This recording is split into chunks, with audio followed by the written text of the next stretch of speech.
Bart the General was first broadcasted on February 4th, 1990. It's the first episode written by prolific writer John Schwartzwelder and directed by David Silverman, and is the introduction to two recurring characters, Nelson Muntz and Herman, the owner of the Army surplus shop. Bart runs afoul of Nelson Muntz, the school bully, who begins attacking Bart every day after school. Homer suggests fighting back, which does not work. Desperate for a solution, Bart visits Grandpa for advice. Grandpa takes Bart to meet Herman, who suggests that Bart rally all the school children and declare war on Nelson. Bart and his army attack Nelson and successfully manage to convince him to give up his bullying ways. It's one of the few Simpsons episodes that also uses a really short opening sequence that doesn't include the couch gags, nor does it even include a chalkboard gag. Nowadays, they do that pretty much every year now, with the occasional couch gag every once in a while. But back then, it was weird not to just have a couch gag or the opening sequence happen and just go right into the episode. It just does the Simpsons title, cuts into Springfield for a little bit, and then we're already into the crux of the storyline. And it'd be only used one other time in season 1, but for the longest time it wasn't used again after that point until more recently in the last couple of seasons, where they've started doing that again. And as far as the episode goes, it's a very good episode, but unlike some of the other episodes from season 1 that we've looked at already, this is the first one from the first season where there's nothing really memorable about it, despite it being a good episode. It's cool to see Bart leading this army of his friends against the school bullies, and it's every bully kid's fantasy. I mean, hell, I've been through that too when I was in school. And considering how much bullying has become even a bigger deal nowadays, it actually kind of makes the episode pretty timeless when you really think about it. The third act is where most of the action takes place, is nicely handled, although it's only a small amount of time, really. It's only about 5 minutes of the entire episode in general. The pop culture references are nicely handled, with many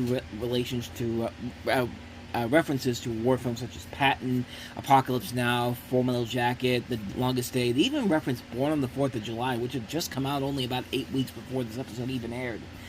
So yeah, so good on them for getting that reference out there so quickly, but the animation overall is pretty good. The writing is pretty sharp. The jokes are very funny. We don't have any truly memorable moments in it, like I said, like we had in the last couple of episodes. But there is a nice little tacked-on scene where Bart talks about how, there are no good wars except for the following 3: the American Revolution, World War II, and the Star Wars trilogy.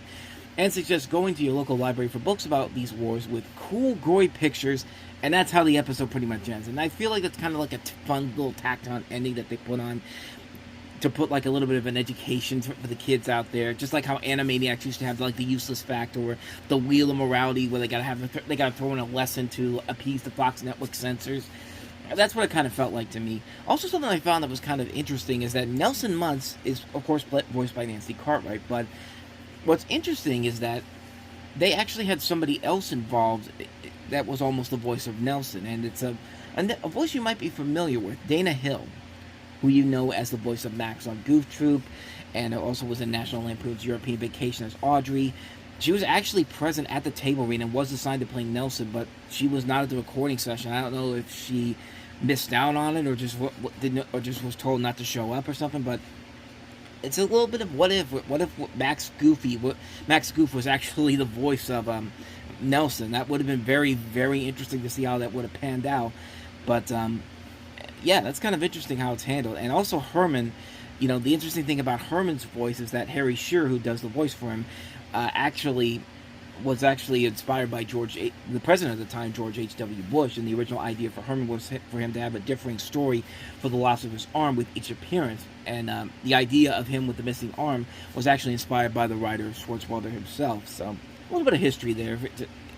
But there was also a lot of other interesting things I found out about this episode too. Like, one of the big things was that there was a problem with the censors because they didn't want the characters to say the words "family jewels" on primetime television. Like, for some reason, they thought that any reference to the crotch and balls was like too much for them. But even if you try to like, clean it up as much as you can, I mean, family jewels is about as close as you're gonna get.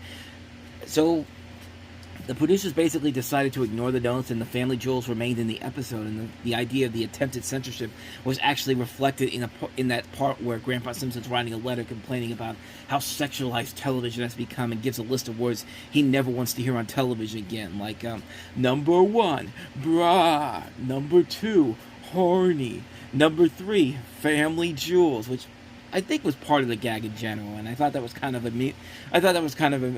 amusing for them to get past the censors on that one. But not much more to say about this one, except it does have a lot of good stuff about it. It's definitely not one of the show's memorable ones, but it's a really good episode. I really like it a lot.